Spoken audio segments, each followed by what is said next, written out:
Ukrainian President Volodymyr Zelenskyy has used his visit to Brussels to push for more weapons and a speedier path to membership of the European Union.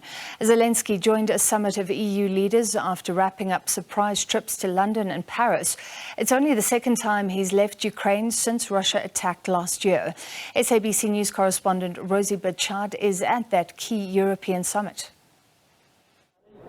Welcome home. Those were the words of one top European Union leader as President Volodymyr Zelenskyy of Ukraine touched down in Brussels. Now, President Zelenskyy went on to receive a standing ovation in the European Parliament after addressing lawmakers before standing side by side alongside the 27 current EU leaders and then, of course, getting that crucial face-to-face behind closed doors talks with them. Now, Brussels, of course, holds the key to unlocking an ambition that President Zelenskyy holds very dear, and that is for Ukraine to join the European Union. Zelenskyy made it very clear that he hopes formal talks on Ukraine's possible accession to the EU could start already this year. Take a listen. We are fighting for, and we need these four. And one of these very important four, of course, sovereignty, of course, Ukraine, children, homes, and of course, membership.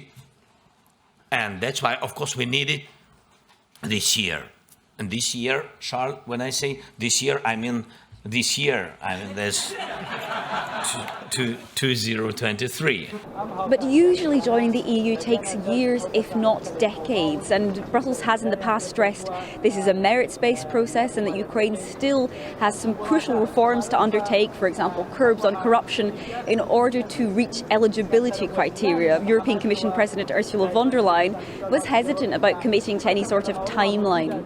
There may be a hard road to tread, but rest assured that we will be with you along every step of the way.